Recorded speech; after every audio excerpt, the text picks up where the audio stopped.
गोवा में अभी सब ये देखने को मिल रहा, सुनने को मिल रहा कि यार उधर क्राउड बिल्कुल ही डेड हो गया, पार्टीज उधर हो ही नहीं रही हैं। तो ये हुआ कैसे है? आपको उधर लिंक्स हैं गोवा में? देखो मैं गोवा बहुत ट्रैवल करता था, अभी मैंने भी छोड़ दिया 2 साल से। ऐसा कोई मंथ नहीं जाता होगा जिसमें मैं पिछले 5 सालों से मैं रेगुलर गोवा गया हूँ। 12 महीने में 12 बार तो गया ही गया, 15 बार भी गया हूँ, 20 बार भी गया हूँ साल में, और कई बार ऐसा भी होगा 25-30 बार भी गए होंगे भाई पार्टीज़ के लिए। इससे कोई फ़र्क नहीं पड़ा। बट जो अभी कोरोना के बाद, कोरोना से पहले का गोवा और कोरोना के बाद का गोवा बहुत चेंज हो गया है। देखो प्रॉपर्टी तो वहाँ पे एक से एक बनी है और एक से एक बन भी रही हैं, ठीक है। बिकॉज जितना भी अगर आप दिल्ली का जो बड़ा वो देखोगे, जितने भी बड़े रेस्टोरेंट्स के आपने यहाँ पे नाम चल रहे होंगे, उन्हीं की चेन वहाँ पे जा रही है। पर क्या हो गया, गोवा एक्सपेंसिव हो गया। गोवा होटल्स के नाम पे एक्सपेंसिव हो चुका है, जो पहले नहीं था। आप कोई भी प्रॉपर्टी आप उठाओ, किसी पे भी सर्च मारो, अभी देखो कितने की प्रॉपर्टीज़ आ रही हैं। प्लस सबसे बड़ी बात फ्लाइट्स, जो पहले फ्लाइट आपको 7 से 10 हज़ार रुपये की आना जाना मिलती थी, आज मेरे हिसाब से 15,000 से 20,000। और जब जैसे ही अभी 26 जनवरी आने वाली है या कुछ भी, तो आपको कोई फ्लाइट 25,000 रुपये मिलती है। तो इतने में आप गोवा ट्रैवल करोगे या इंडिया से बाहर जाओगे जहाँ पे वीज़ा फ्री और visa on arrival visa free मिल रहा है? बताओ आप कहाँ जाओगे? खुद से बताओ ना। थाईलैंड क्यों जा रहा है अब? थाईलैंड के बाद आपका चलो श्रीलंका लोग कम ही जाते हैं, कि बहुत सारी ऐसी कंट्री, मलेशिया हो गई रहा है ना आजकल काफ़ी ज़्यादा। यार श्रीलंका भी बढ़ रहा है, बट श्रीलंका ना पार्टीज के नाम पे नहीं है। श्रीलंका एक्सप्लोर करने वाली जगह, जिनको एक्सप्लोर करना है। थाईलैंड में क्या एक्सप्लोर करने के लिए बहुत कुछ है। थाईलैंड में पार्टीज भी हैं, थाईलैंड में शॉपिंग भी है। तो थाईलैंड तो आदमी मुंह उठा के कभी भी चला जाता है। और आजकल आप खाली ये मत देखो कि पहले क्या होता था कि गोवा वैसे जैसे लड़कियां प्रोग्राम बनाती थी कि भाई हम चलो 4 फ्रेंड्स हैं, लड़कियां चली गई। अब तो थाईलैंड जाती है ना लड़कियां। आप कल्चर देखो ना कितना चेंज होता जा रहा है, क्योंकि उनको भी पता है अगर मेरे 50, 60, 70 हज़ार रुपये गोवा में जाके खर्च हो रहे हैं, 4, 5, 6 दिन में हो ही जाते हैं भाई, आराम से हो जाते हैं। हाँ। ठीक है ना।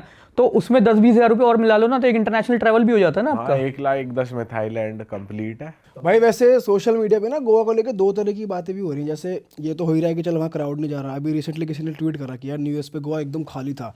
फिर वहाँ के किसी पॉलिटिकल लीडर ने डाला एक अपना पोस्ट, रिट्वीट किया, कुछ तो किया, कि उसने डाला तुम क्लब्स की फोटो देखो, सारा जैम पैक है, भरा हुआ है क्लब।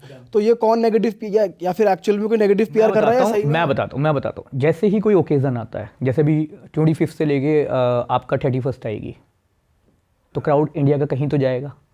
तो हर कोई बाहर नहीं जाता। आज भी यार आप और मैं हैं, बहुत लोग ऐसे भी हैं जो पार्टीज तो करते हैं बट घर में। पर क्राउड की क्लास में तो शिफ्ट है कि मतलब जो थोड़े हाई क्लास लोग हैं वो बाहर ही जा रहे हैं, पर जो थोड़े मिडिल क्लास कह लो तो वो और ज़्यादा आ रहे हैं गोवा में। ऐसा भी है, कह सकते हो, बट वहाँ पे मिक्स क्राउड होता है यार। मैं इसके लिए नहीं बोलूँगा कि हाई, क्योंकि हर तरह की तो पार्टी हो रही है। टेक्नो भी हो रहा है, ट्रांस भी हो रहा है, सब कुछ हो रहा है। क्या नहीं हो रहा? बॉलीवुड भी है। और जो अभी भाई ने बात बोली, तो जब भी कोई ऐसे कोई वीकेंड या कुछ भी आता है, तो आदमी ऐसा नहीं होता कि वो सीधे थाईलैंड ही चला जाएगा। आप समझ रहे हो ना। गोवा जाना थोड़ा आज भी ईजी है। फ्लाइट करी, अभी कुछ भी नहीं सोचा, बैग उठाया और चल दिए 2 दिन के लिए, जो मैं भी करता था। तो गोवा इसलिए तो इतना ज़्यादा ट्रैवल हो जाता है। अगर मुझे थाईलैंड जाना है ना, तो एक बार को फिर भी मुझे चीज़ें अपनी देखनी पड़ेगी भाई। ऐसे नहीं ना बार बार। तो अगर गोवा के लिए तो मैं कभी भी एक बैग भी उठाऊंगा ना और चला जाऊंगा। है तो यही ना, 2.5 घंटा ही। और आपके जो क्लब के ओनर जो फ्रेंड्स हैं जिन्होंने वहाँ पे कैफेज या बार्स या फिर क्लब्स वगैरह बनाए हुए हैं, वो क्या कहते हैं? उनकी क्या थिंकिंग चल रही है गोवा को लेके? देखिए मेरी खैर खुल के तो कभी ऐसे कभी किसी से बात नहीं हो, और कौन अपना बिजनेस डिस्कस करेगा, और मैं भी क्यों ही। तो बट कभी मैंने उनके मुंह से ऐसी चीज़ें सुनी तो हैं कि गोवा आने वाले टाइम में उनके हिसाब से भी ब्लास्ट करने वाला है। और ज़्यादा ब्लास्ट इन सेंस की खत्म, मार्केट खत्म, एक बार डाउन जाएगी। ब्लास्ट इन सेंस मतलब उसमें जाएगी, ऐसे नहीं कि ऊपर जाएगा, अपनी जाएगा, वो नीचे ही जाएगा। बिकॉज इतनी चीज़ें खुल रही हैं। आप अच्छा एक बात बताओ, आपने भी मुझसे डिस्कशन करा था दिल्ली के लिए, तो दिल्ली में भी क्या हो रहा है भाई? 4 चीज़ें रोज नहीं खुलती हैं, 4 क्लब्स या हाई एनर्जी बार, मतलब क्लब्स को नहीं कहेंगे, हाई एनर्जी बार, कैफेज। रोज अगर आप देखोगे ना, तो एक चीज़ हर वीक में आपको कोई ना कोई, आपको भी आपके पास इन्विटेशन आ जाता होगा, ये नया खुल रहा है, ये नया खुल रहा है। अब तो आप दिल्ली को ही छोड़ दो ना, आप एनसीआर में ही आ जाओ। गुड़गांव कितनी जगह खुल रही हैं, नोएडा में भी, नोएडा कितनी जगह खुल रही हैं। आप कितना एक्सप्लोर करोगे? फिर वही क्या होता है, 4 दिन आदमी एक जगह जाता है, फिर वो कहता है यार अब नई जगह जा रही है, फिर वो से एक्सप्लोर करता है, पुरानी चीज़ें बंद होती चली जाती है। सेम थिंग अभी गोवा में हो रहा है। इतनी नई प्रॉपर्टीज़ खुल रही, तो पुराने का क्या होगा यार? आप हर बार जाओगे, आप मतलब चलो आप जो हर मंथ जाता है वो कभी उस चीज़ों को बार बार चला जाएगा, बट जो साल में 2 बार जा रहा है वो एक आइटनरी बना के जाएगा कि भाई मैं 4 प्लेस ये हुई है, अब 4 प्लेस इसमें जाऊँगा। आप समझ रहे हो ना, बार बार उसमें नहीं जा रहा ना, तो प्रॉपर्टी तो कहीं ना कहीं डेड हो रही है ना भाई। क्या गोवा में क्राउड कम होने का रीज़न ये टैक्सी माफिया भी है? बहुत ज़्यादा। आप एयरपोर्ट पे उतरते हो, आप भी कितनी बार गोवा गए होगे, आप देखते नहीं हो क्या हाल है वहाँ पे। वहाँ पे उबर ओला तो है ही नहीं, कोई लोकल ऐप नहीं है। जो लोकल ऐप है गवर्नमेंट की, उसमें भी टैक्सी के जो रेट्स हैं वो बहुत बुरा हाल है। जिसने अपने आप ही स्कूटी या किसी ने कोई चीज़ ले ली, उसकी बात एक अलग है, जो खुद ड्राइव वो कर रहे चीज़ तो बहुत फ्लेक्सिबल और स्मूथ है और सस्ता ही पड़ता है। बट आप एक चीज़ और भी देखो ना यार, हर किसी को ड्राइव भी नहीं आती और हर कोई चाहता भी नहीं है, क्योंकि बहुत सारी चीज़ें ऐसी होती है। चलो मैं अपने लिए बताता हूँ भाई, आप यहाँ पे क्लियर भी करते हैं ना एक चीज़ कि जैसे मेरे ऊपर ही है, मैं अपने ऊपर ले लेता हूँ भाई। मैं पार्टीज़ करता हूँ, मैं ड्रिंक नहीं करता। जो मेरे नियर बाई डियर बाई हैं उनको सबको पता है कि मैं ड्रिंक नहीं करता, मैं कोई ड्रग एडिक्ट नहीं हूँ, मैं कोई किसी चीज़ का कोई नशा नहीं करता। बट मेरे को पार्टी करना पसंद है, मैं इसलिए इन्जॉय करने के लिए मैं लाइफ में हर जगह जाता हूँ, ठीक है। बट क्या होता है, यही चीज़ें दूसरों के लिए ले लो जो ड्रिंक करते हैं। आप 6 फ्रेंड्स जा रहे हो, तो उसमें से एक आध ऐसा होता है जो कम पीता है, तो वो गाड़ी ड्राइव कर लेता है। जहाँ पता है 2 ही जने जा रहे हो और दोनों को ही टल्ली होना है, वो भाई फ़र्क होता है, वो नहीं लेगा, तो कहा जाएगा टैक्सी। और ऐसा नहीं है कि वो खाली टैक्सी के बाद ना, ठीक है गोवा सेफ़ है, हम लोग कहते हैं, आपने देखा भी होगा गोवा सेफ़ है, बट हर चीज़ उतनी सेफ़ नहीं है। इंडिया क्या, बाहर भी इतना सेफ़ नहीं है यार। आपने भी इतनी कंट्री ट्रैवल करी है, मैंने भी इतनी कंट्री ट्रैवल करी है, बाहर भी कोई सेफ़ नहीं है। ये सब आपके ऊपर है कि आपने कितना क्या है, कोई चीज़ आप भूल रहे हो, क्या चीज़ कर रहे हो, क्या चीज़ देख रहे हो। हाँ सही बात है भाई। आपने बाहर भी ट्रैवल करा हुआ है, तो चाइना की बात करते हैं। चाइना गए हो आप, वहाँ की पार्टीज कैसी हैं, थोड़ा बताओ। वहाँ के बारे में हमने कम सुना है लोगों से, थोड़ा बेसिकली मैं जो अपनी लाइफ में मैंने इंडिया से बाहर जो मैं पहली बार गया था, तो मैं गया ही चाइना था। बिकॉज मैं गया था वर्क के रिगार्डिंग। बेसिकली जितने भी इंडियन से घूमने, तो देखो कोई चाइना जाता नहीं है। शायद आपने बहुत ही रेयर सुना होगा, हांगकांग तो जाते हैं भाई। मतलब चाइना में आजकल ट्रैवल ब्लॉगर्स आजकल जा रहे हैं, पहले नहीं जा रहे थे। पहले बिल्कुल सही। मैं भी पहली बार जब मैं वर्ल्ड ट्रैवल पे, मतलब पहली बार इंडिया से बाहर गया था, तो मेरा पहला जो ट्रिप था वो बिजनेस के रिगार्डिंग था और मैं चाइना ही गया था। तो क्या वीज़ा की फॉर्मेलिटी आसानी से हो गई थी? यार मेरा पहली बार में ही पहला वीज़ा रिजेक्ट हो गया था। अच्छा। लाइफ का, और वो चाइना का था। तो फिर जब तो नॉर्मली ऐसे ही टूरिस्ट वीज़ा के तौर पे लगवाया था, तो फिर मैंने उसको बिज़नेस वीज़ा लगवाया था। मैंने अपनी कंपनी के पेपर्स दिए थे, तो मेरा लग गया था। बिकॉज उसमें यही दिखाया गया था कि मैं बिज़नेस पर्पज़ से जा रहा हूँ, ना कि घूमने। तो मेरे को हैंड टू हैंड मतलब मिल गया था, और मेरी टिकट्स हुई पड़ी थी ऑलरेडी पहले से ही, बट मैं उन्हीं टिकट्स पे ट्रैवल कर गया था, क्योंकि मेरे को वीज़ा इतनी जल्दी आ गया था बिजनेस के नाम पे। बिज़नेस के नाम पे। बट उसी पीरियड में मेरा आ गया था। तो आप वहाँ पहुँचा, आपने वहाँ करी पार्टी? मैं बेसिकली गया था, पहले दिन ही मैं पहुंचा, तो यार जैसे थोड़ी बहुत नॉलेज लेके ही तो गया था, क्योंकि गया था किसी के साथ बिजनेस के उस पर गया था। वो भी पहली बार गए थे, मैं भी पहली बार गया था, दोनों ही पहली बार इंडिया से बाहर गए थे। वो मुझसे बड़े हैं बिजनेस में। तो क्या नाम है, हम पहुँचे, पहले दिन हमने अपना काम का एक्सप्लोर करा, ठीक है। उसके बाद रात को उन्होंने कहा भाई मैं तो जा रहा हूँ सोने।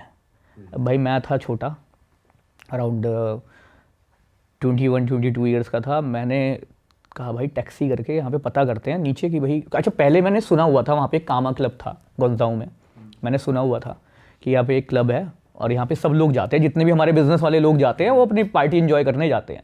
तो भाई करने ही क्या था, ऊपर से होटल में नीचे उतरे, टैक्सी वाले को वहाँ पे समझ में कुछ आता नहीं है, ज़्यादा ट्रांसलेटर बहुत ज़्यादा प्रॉब्लम है, बहुत ही ज़्यादा प्रॉब्लम है इंग्लिश। तो मतलब मैं आपको एक्सपीरियंस बताऊंगा तो बहुत ही ज़्यादा प्रॉब्लम है। पहले दिन की एक्सपीरियंस ये बता देता हूँ, दोपहर में मेरे को भूख लग रही थी, मैं मैकडी पहुँच गया, और सबसे पहला वाला एक्सपीरियंस था मेरा वर्ल्ड में कि वहाँ पे मैं लाइन में लगा, मैंने सोचा यार कुछ तो खा लूँ।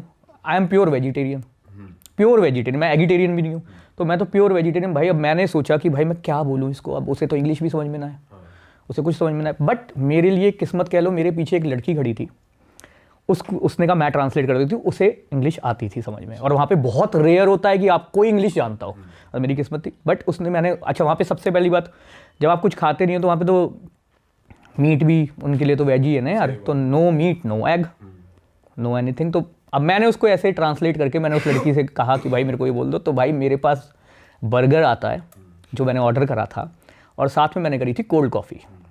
भाई हमें तो खाते ही यहाँ पे ये थे ना, तो हमें तो कुछ पता ही नहीं था, हम तो वहाँ पे भी वही खा रहे थे। फ्रेंच फ्राइज वहाँ मिलते नहीं है, हमने अपना ऑर्डर कर दिया, पता नहीं कितने डॉलर का ऑर्डर था, मुझे अब याद नहीं है। मैं अपना लेके बाहर आया, जो मेरे साथ थे उन्होंने और मैंने जैसे ही बर्गर खोला भाई मज़ा ही आ गया उस बर्गर को देख के। उसके अंदर एक गोभी का पत्ता लगा हुआ था बस तो भाई ना सॉस लगी ना कुछ नहीं भाई, उसने बर्गर दिया पैटी काट का साले नाम पे कम से कुछ कम नहीं, सोच तो लगा। पाव दे दिया, पाव चिली सॉस चिली। उसने कुछ नहीं डाला, उसने वो पत्ता दे दिया मेरे को कि भाई हमारे पास यही है। अच्छा फिर जब मैंने कहा चल भाई ये तो मैं नहीं खा सकता, भूख तो बड़ी तेज लग रही थी, दोपहर के 4 बज गए थे, सुबह से कुछ नहीं खाया था। अब यार कोल्ड कॉफ़ी के लिए मैंने जैसे ही मुंह में मैंने सिप लिया तो भाई वो थी ब्लैक कोल्ड कॉफ़ी। भाई ये मेरे साथ भी हुआ है, ये मेरे साथ भी हुआ है चाइना भाई एयरपोर्ट पे। साहब मैं कह रहा हूँ मैंने ऐसे ही का ऐसे ही रखा, मुझे नहीं पता। हाँ भाई तब ब्लैक कॉफी का टेस्ट भी नहीं डेवलप आप ये हुआ था। समझो ना, कोई अब तो हम ब्लैक कॉफ़ी अब और सब चीज़ें पी लेते हैं। ब्लैक 2014 में हाँ मैं 2012 की अराउंड की बात कर रहा हूँ आपको यार, 2012 की बात मेरे साथ हुआ 2019-20 में। मैंने भी वहाँ भाई एयरपोर्ट पे लेओवर था मेरा चाइना एयरपोर्ट पे, मैंने भी यही बोला कोल्ड कॉफी। अब हमें क्या पता वो मिल्क हाँ, वो तो डालेंगे मिल्क डलता ही नहीं है ना भाई, उसमें मिल्क होता ही नहीं। बर्फ और ब्लैक हाँ, कॉफी, और बिल्कुल, तब black पहली coffee। बार ब्लैक कॉफी पी थी भाई मैंने उसके सामने। मैंने ना पी, मेरे को बहुत गंदी लगी, मैंने उससे कहा मिल्क जैसे भी समझ में आया। उसने वो क्रीमर आता है ना छोटा पैकेट, वो दे दिया। अब वो मैंने डाला, वो इतने बड़े गिलास में साले का कुछ असर ही नहीं। मैंने वो डाल के पिया, वो साला और जहर। मैंने वो पूरे उसके सामने फेंकी, वो भी देख रही मेरी शक्ल। मुंह पे ही मारनी चाहिए थी कॉफी, पकड़ा अपनी कॉफी सारे। सेम मेरे साथ वही चीज़ हो गई। फिर उसके बाद रात को भाई वहाँ पे क्या था, एक इंडियन रेस्टोरेंट में खाना खाया, बढ़िया। इंडियन वहाँ आसानी से मिल जाता है? नहीं, इंडियन मिलता है बट बहुत ही, देखो यार हमारे साथ प्रॉब्लम ये थी कि मैं और मेरे सामने जो मेरे साथ गए थे सेम प्योर वेजिटेरियन।